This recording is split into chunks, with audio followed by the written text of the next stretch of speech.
Dit programma wordt mij mogelijk maken door vakantiepark Klein Vaarwater, de Afslag Wonen en loon- en aannemersbedrijf Nachtegaal Ameland.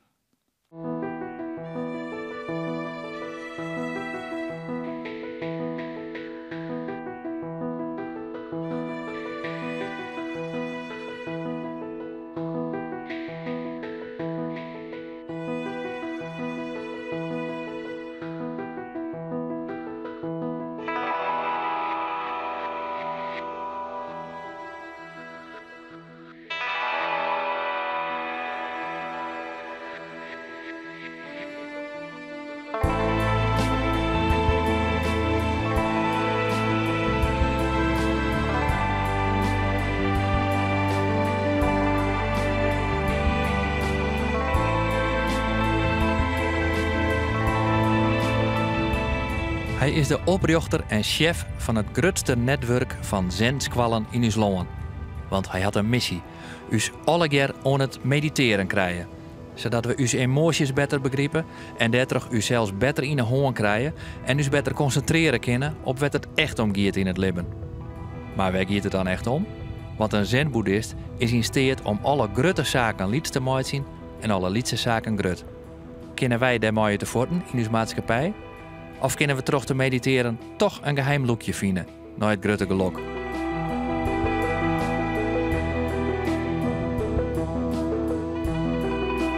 Hallo? Hallo.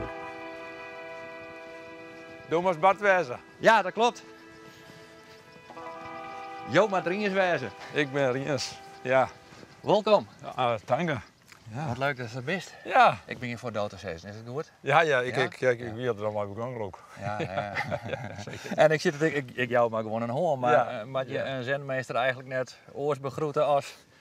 Dus eigenlijk dit was maar. Ja, en dan met twee handen doen. Hè? Oh, sorry. Ik heb mijn tas. Twee handen. Dus ik moet me Dit. in. Nee, ja, we doen gewoon handen. En mag dan ik iets zeggen? Nee, we jou gewoon handen. We doen Ja? gewoon- Nee, maar dat wil ik ook graag leren. Nee, we Oké. doen gewoon zo. Nou, welkom, leuk dat je er bent. Zijn we naar boven? We zijn Fries, hè? Ja, Ja, wij doen gewoon. Tenminste, dat proberen we, hè? wij doen ook gewoon omdat we Fries binnen. Ja, zei het, hè? Dan moest hem heen, Ringes. Praat ze nog wel eens Fries of amper? Ja, ik praat met mijn vrouw altijd Fries. Echt weer? Elke dag. Oké. We gaan in Japan wennen en we gaan in Denemarken wennen. Ja? En wij praten Fries in alle landen. Oké. Kom verder. Dank je. Dit is uw plak vandaag. Dit is uw plak vannacht. Zo. Dan moest je in tasdeel zetten Westworst. En dan moest je een plakziekje Westworst. We kunnen hem over even naar boeten, ja. Maar Ja. ik wil eerst maar even een kop koffie of thee, om bier of fris. Ja. We gaan zin in. Nou, ik doe nog een kop koffie. Ja? Alsjeblieft. Ja. Ik denk, is dat mijn vooroordeel dat ik denk dat mensen als jij altijd thee drinken? Dat jet bij zen-boeddhisten? Of- Ja, ik denk dat is inderdaad een beeld, hè, maar dat klopt net meer. Nee?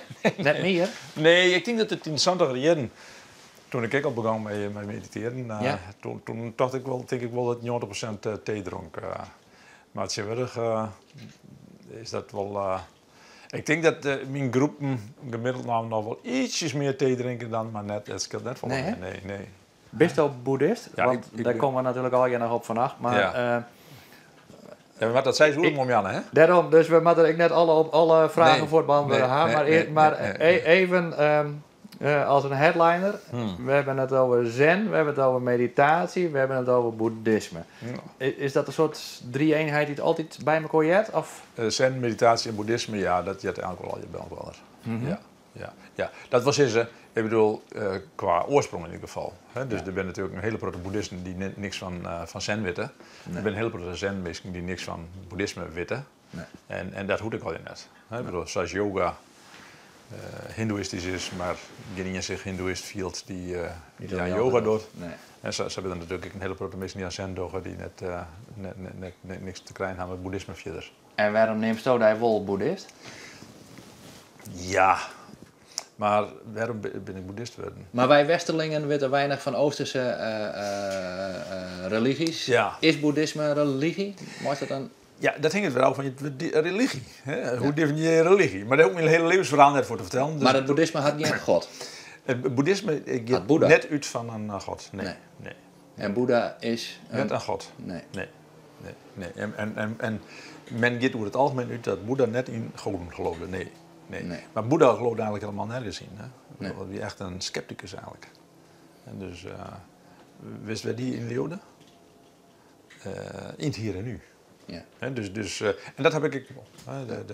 Ik leeuw dat Doe en ik hier samen zitten te praten. Ja. En dat er om de zinnen wat mensen binnen die volgen wat wij doen. En wat voeltjes om je zinnen binnen en de zin ondergaat. En daar houdt een leeuw een beetje mee op. De rest... Maar dan ben ik even flauw, maar zeg, ja, dat is moeilijk op de leeuwen. Nee. Want dat is gewoon de registreerbare werkelijkheid. Oh ja, dat is wat ik bedoel. Ja. En de rest is fantasie. En niet relevant. Nou, dat zissen we net. Nee. Wat er in Afrika en Azië gebeurt is natuurlijk wel relevant daarin. In de omringende landen. Nee, daar denk je het net om, maar je moet je dus bewust wezen dat is wel een soort van idee. Hè, van dit is het. Dit is het. De rest is fantasie. En dus Boeddha leeuwde net. Zou ik zo nog onderbreken? Ja, Dat is een slechte eigenschap van ja, mij. ja. Maar, Hard volleerd, hè? Hard volleerd. Daar ben ik op bestudeerd. Ja, precies.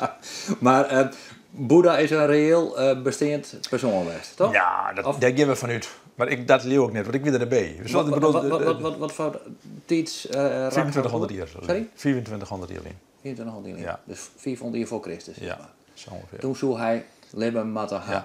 Ja. En we gaan er over het algemeen wel vanuit. Ja. Dus ik waarom? historici gaan er Ja. wel vanuit. Maar dat is een beetje kijk als Jezus, men gaat er wel vanuit.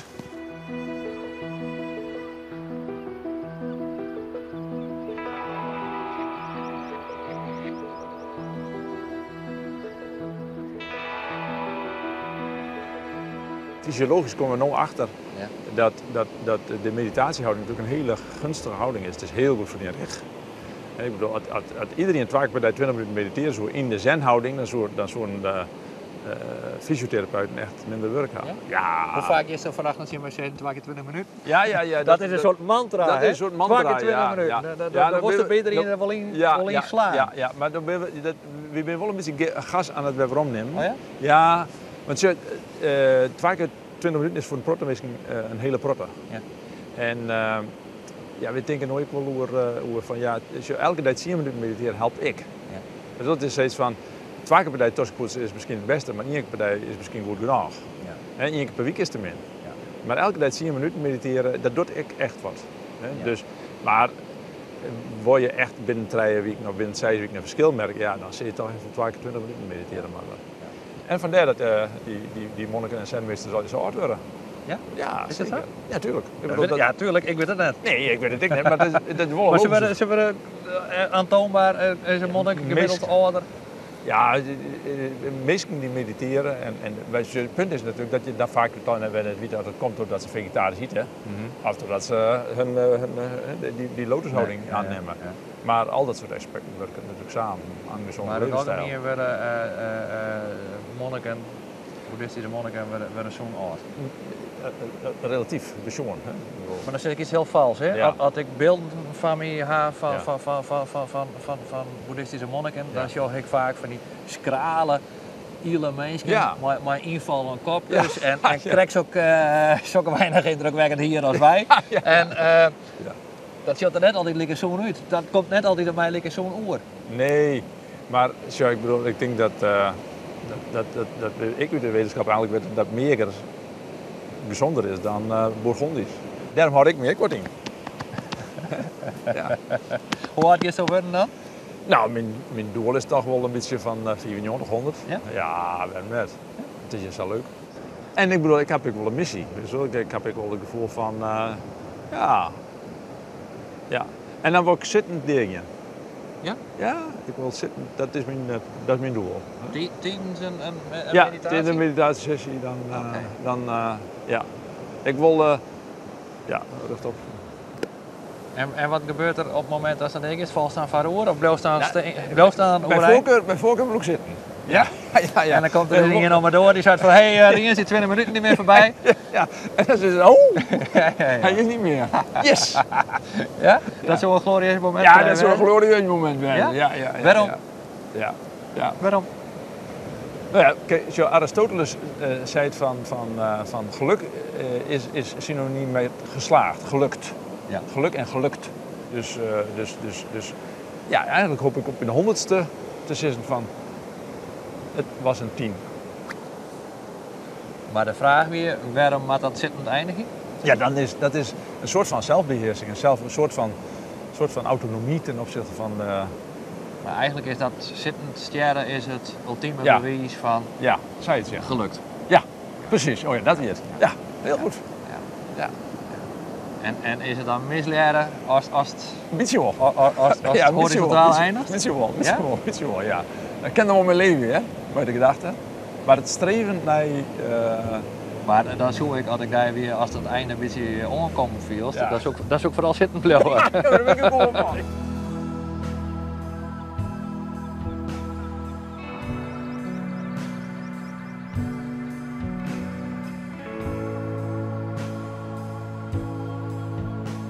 We gaan net een mooie zonsondergang, jongen. Dat is Pieter. Juster?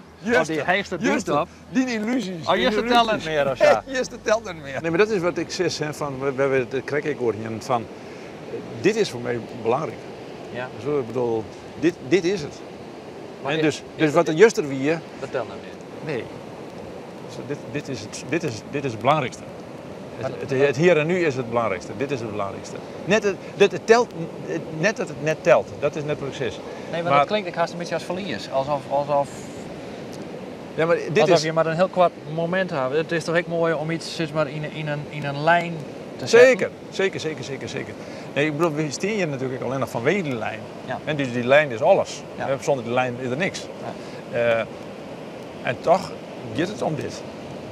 Op dit moment. Maar dat is toch een soort van aangeleerde state of mind. Ja. Ja. En dan heb je geluk. Maar is dit nog spontaan en eerlijk in die zin? Ja, absoluut. Ja? Absoluut. Nee, ik bedoel, ik zie je net David Wies te maken. Ik bedoelde eigenlijk maar te zeggen, ik wilde hier helemaal net te kwart van, alsof Nee, ik het net leeuw. Want nee, ik wil nee, wel leeuwen dat dat heel erg meest. Maar het is een soort van gecontroleerde staat van zijn. Van, als ik nou zeg dat dit het mooiste moment van mijn leven is, dan wordt dat uiteindelijk het mooiste moment van mijn leven. Ja, heel goed. Maar het is net iets wat een spontane emotie is. Ja, maar wat is dan dus spontaan? Dus was het eigenlijk... Vergelijken is misschien het makkelijkste. Een toneelspeler die op toneel zijn emoties die hij volgens het boekje spelen moet, speelt. Die toneelspeler is beter, naarmate hij dat meer spontaan voor de bühne krijgt. Ja. Maar is dat spontaan of is het net spontaan? Nee. Nee, Nee, het is techniek. het is techniek. Dit vandaag is ik techniek. Zo is het. Maar tegelijkertijd kan dat voor hem zijn tweede natuur wezen. En als hij het heel goed doet, Ja. dan komt het spontane oer. Precies. En dan had het een functie, want dan kunnen we het ook delen met andere Ja. mensen. Ja. Maar uiteindelijk is het een imitatie van het echte spontaan. Ja, nou ja, ik twijfel daar. Bij mij is het heel vaak echt spontaan. Ja? Ja.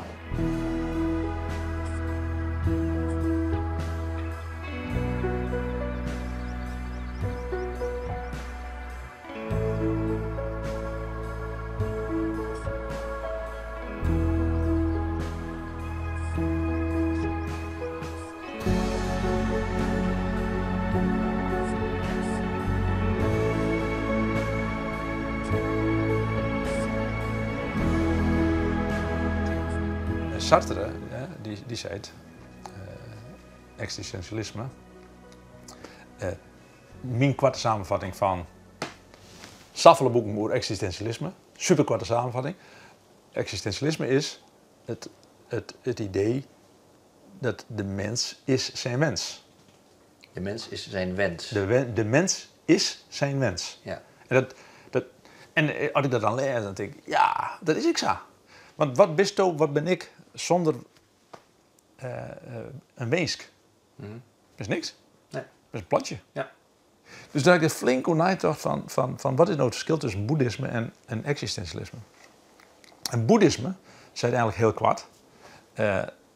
Dus ik werd zoveel boeken samenvat in je zin. Boeddhisme zei eigenlijk van... even vertalen in het Fries. Mens. Ja. Dus wensen is lijden. En mijn conclusie was uiteindelijk van... Het is het beste om net te wensen. Niet willen wensen is ook een wens. En daarmee omvat het boeddhisme het existentialisme. Ja, nou geen weg even moeilijk worden.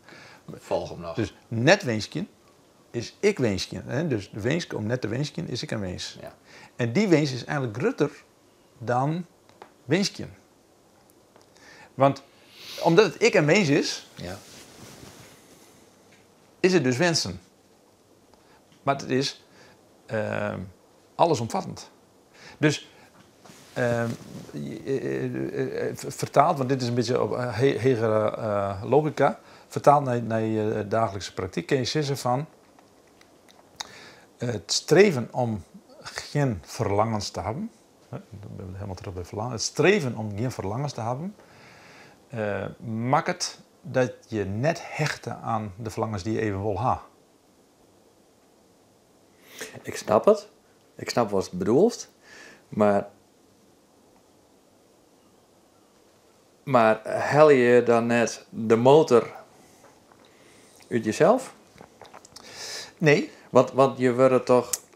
Ik het op mezelf belopen, Ja. want misschien je had het net verridderingen.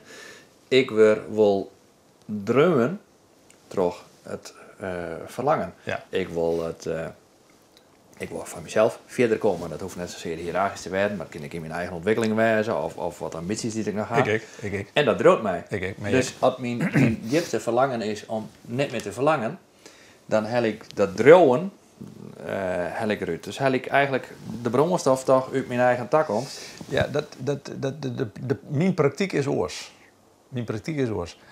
Dus ik verlang ernaar om niks meer te verlangen. Ja. En zo alle verlangens die ik even zo goed ha. Dus eigenlijk als soort van, hoe noemen we dat? Acceptabele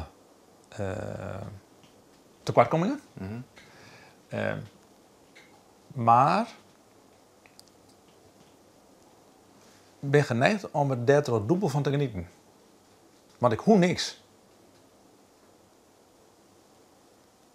Is dat net wat makkelijk? Ja, dat is heel makkelijk. Eigenlijk is dat druk er gewoon even. Ik heb de druk van de ketel. Ja. Nou, en dat wens je er niet aan. Want dan wordt het leven puur genieten. Ja, maar ik kom nergens meer. Ik kom overal. Ja? Zelfs op de uithoeken van Ameland. Nee, we snappen wel wat ik bedoel. Was nou braaf met een mooie tocht door de... Maar als de druk van de ketel helst, dan nee, maar serieus, ik denk... Dan helst de stress eraf. Maar zonder die druk helst ik de bolling van de energie eraf die je voor u trouwen kan. Nee, Nee? integendeel. Ja? Ja, in mijn beleving integendeel. Want ik denk dat in mijn beleving 90% van de mensen die iets bereiken willen en net bereikt, komt omdat ze het te volle bereiken willen. Ja, we willen alles. Dus dat verlangen maar trouwen. En daar hebben we helemaal gek van met z'n allen. Ja. En daar hebben we cent voor uit van.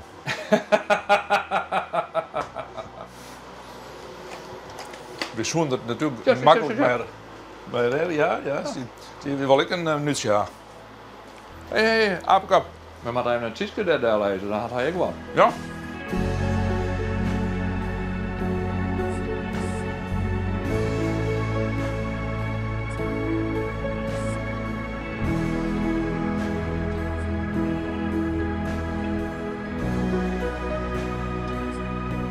We praten ook, dat hadden we straks mediteren, want ik begin straks even mediteren nog. Ja, Samen met de moers. En dan gaan we mediteren en dan zie ik dat we tijdens het mediteren de uitademing tellen.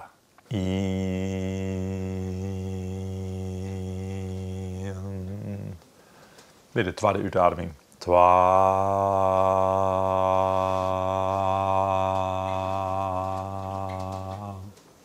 Bij de tweede uitademing. Dat zult je net verbazen.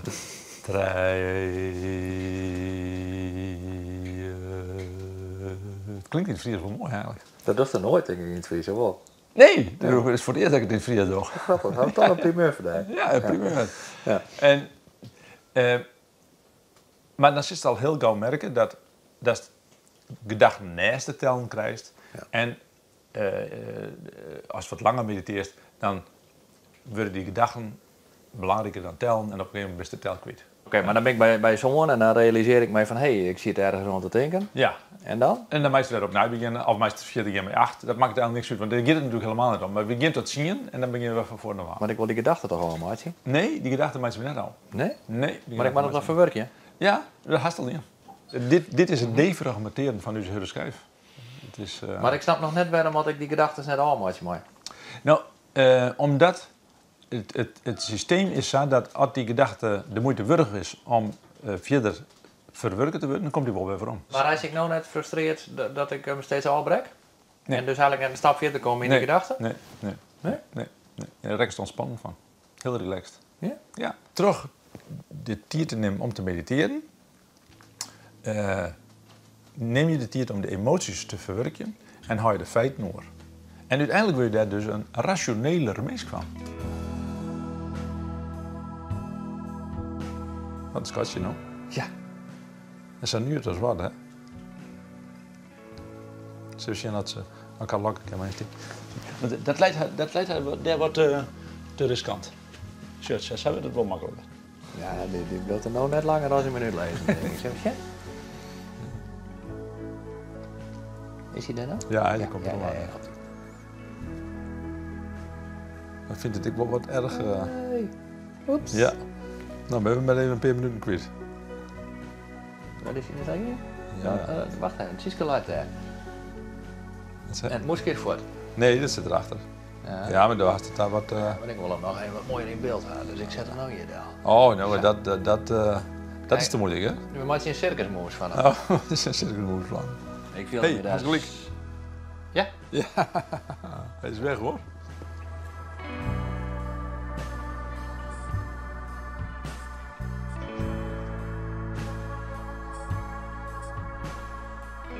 Het doel om je verlichting te bereiken? Ik ben natuurlijk begonnen om mijn aandacht, concentratie te verrekenen. Dat wie mijn verhaal. Ja. En ik merk al in 3 weken dat het werkt. Ja. Daarvan hoor je net, ja, als je periode Nee, je dat hoor je naar Azië, net dus dan naar best wel Azië. volle verder in Ja. het doel stellen. Maar na 3 weken hier ik al het gevoel, en daar komt dus dan toch iets van aanleg of zo, maar al na 3 weken hier ik het gevoel, dit wil ik delen met iedereen. Maar toen dus al net als doel om de hoogste verlichting te bereiken, Nee, maar ja. om zelf hier te komen, dat is het letter om mensen Zo is te vertellen is. Zo is het. Ja? Zo is het. Ja, absoluut. Absoluut. Dat is toch raar? Ja, aard van beestjes, zullen we maar zeggen. Nee, maar het is toch raar om dat hele traject in te gaan Ja. en net zoals zie je die verlichting nooit te streven. Nee, die verlichting, dat weer een soort van onbereikbaar ideaal. Zesde en mooi net de bielen onder de wortel van wat het om gaat Ja. in Ik zen. maak dat, dat is misschien wel gelukkig, ja. Maar het bloedt altijd een streven om beter te worden. Een hegere mate van verlichting te bereiken als dat zou nemen wordt, tuurlijk. Die werk was nou door die optie om toch een hegere graad van verlichting te bereiken net in de waai. Nee dus. Nee. Want ik bedoel, ik doe niks oors als streven naar een hegere graad van perfectie in verlichting. In de vorm van meer mensen faciliteren in... Daar ben ik hier. Ja. Vannacht. Waarom zoek je door werden? Ja. Ik werk hier aan mijn verlichting. Samen met die. En dat helpt me. Maar ik moet eerst wel even pissie. Ja, nou, ik heb even geen behoefte, maar... Oké.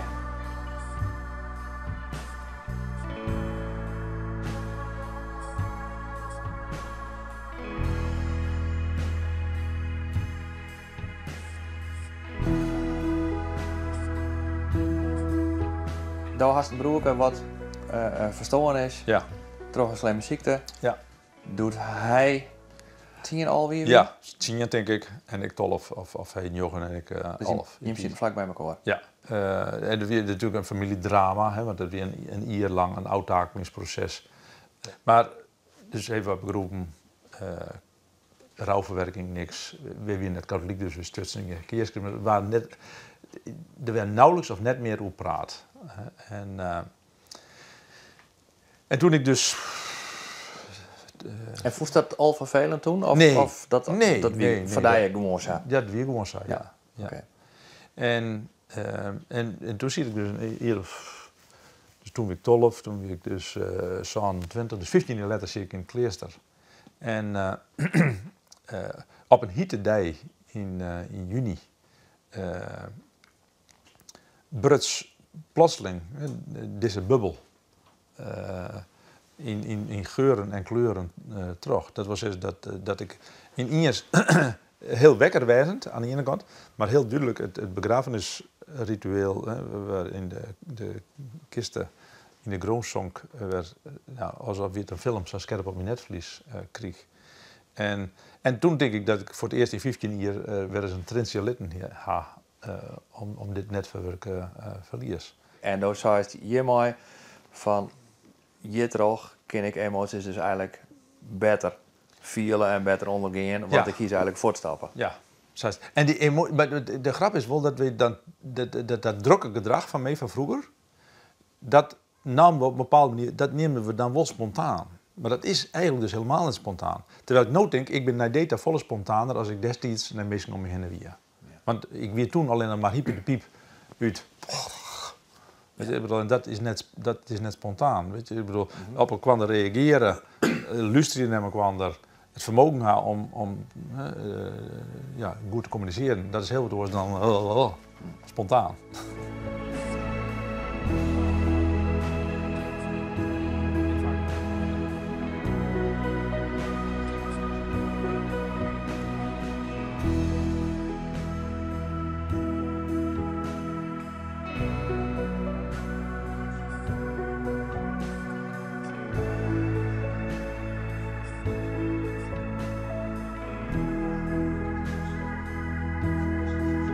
Maar de andere kant is wel dat.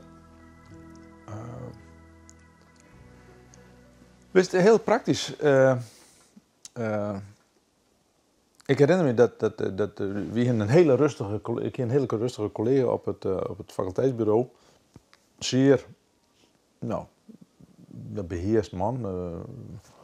En wies man, wies, maar wel intellectueel wies. En die viel een prima man. Maar op een gegeven moment weer zijn fiets stellen. Nou, ik ga nog nooit echt op kantoor heb ik nog nooit in zo'n lelijk jongen als hem. Hij rond de spinpoortje op de trap als een liesbaan.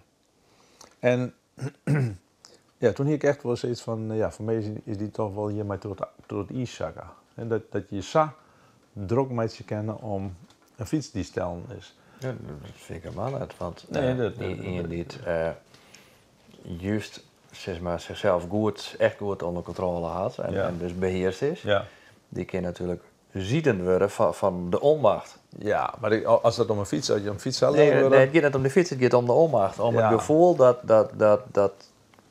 je dat net onder controle had en dat er iemand wordt. Voor mij, maar wat hij wel onder controle, dus dan kan je altijd spinning wezen. Ja.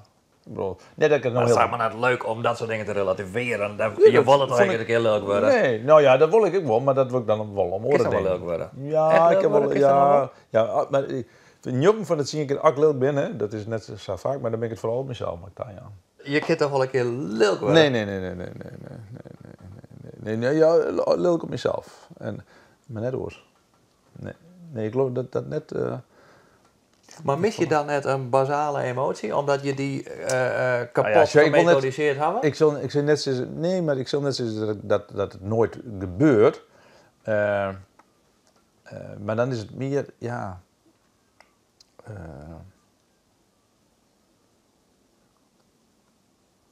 nee. Nee, maar de vraag is, mis je net een basale emotie? Nee, maar ik mis hem net voor mijn gevoel, nee. Maar stel dat het meer op een of andere manier slaag je zo om daar echt verschrikkelijk nou te tergen en daar is echt denkt van, gadverdamme, wat doe ik hier bij de kloos en nou hier bij. Ja. Dan wordt het toch leuk om mij worden? Nou ja, ik denk wel dat ik wel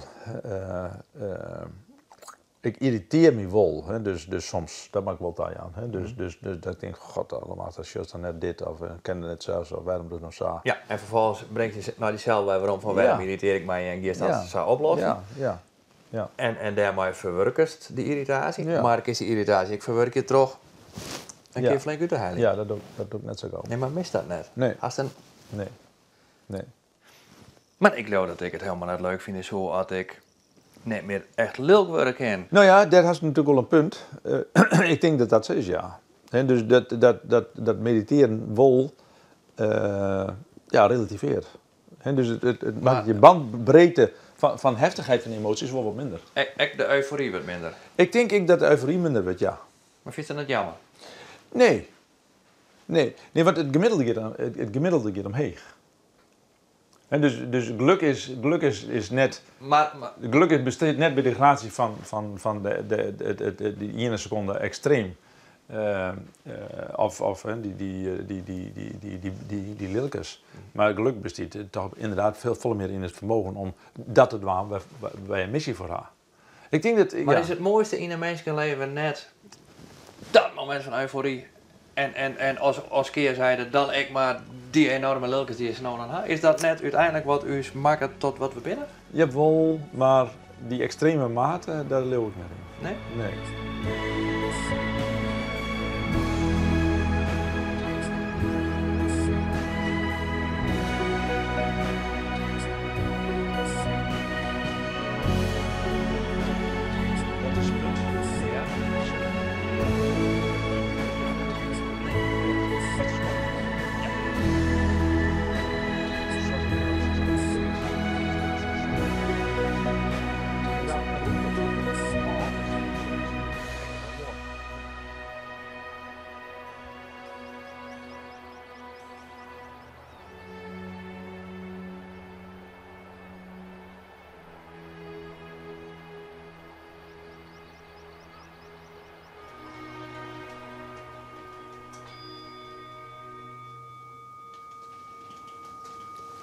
Aan het einde van de meditatie kom je met de handen op deze wijze voor de jast en boeken we voor de oer. Om de rug even te strekken, spieren weer even te strekken. Dan komen we rug doorheen en komen we langzaam uit deze meditatiehouding. En blijven we even met de aandacht bij jezelf en sjog even weer waarom op deze eerste formele meditatie. En denk even na, hoe was het tocht hast en was het field hast en was no field. Ik zeg dat moest ik nog een paar keer in gedachten en een paar dingen waar we toen gewoon gaan. Nee. Zesde moest ik er nou weer in, het weer er net, hè? Nee. In gedachten, ja. Dat is echt een mooi voorbeeld van een bubbeltje. Hè? Ja? Ja, dat geen dramatisch bubbeltje, maar gewoon leuk. Ja. Dat is een naaibeeld van, hè? Dat verwerken van dat bubbeltje. Ja. En dat is wel heel mooi. Ik zeg bijna letterlijk, net letterlijk, maar een paar keer. Ja. Maar dat is echt een mooi voorbeeld van een bubbeltje. Ja. Ik ga net met hoe de nou nauwelijks of net in je flarden van een gedachte dat ik even aan het gesprek toch haar realiseer ik me Viel je net? Nee, viel er net, nee. Dus we zitten hier de hele dag te praten Ja. en in die 10 minuten kun je er helemaal los van wezen. Ja. Relatief gesproken. Ik ga even één keer aan het laatste fragment zitten te denken nog, wat er even voorbij kwam. Ja. En dat was het.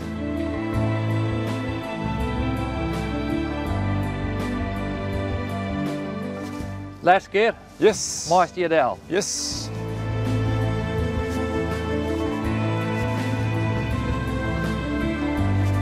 Zit hier in? Ja. Hartstikke bedankt. Ja. Ik vond het echt heel boeiend. Ik vond het echt heel erg leuk om met dit te praten en kennis te maken. En je maakt er een mooi programma van. Ongetwijfeld. Jo. Wel thuis. Ontjen. Ontjen. Hoi. Doeg.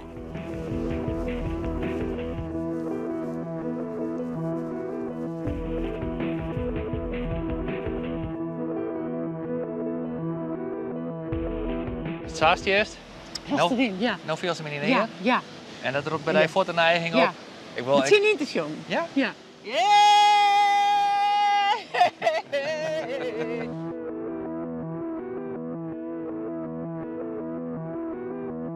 Dit programma waard mij mogelijk maken door vakantiepark Klein Vaarwater, de afslag wonen en loon- en aannemersbedrijf Nachtegaal Ameland.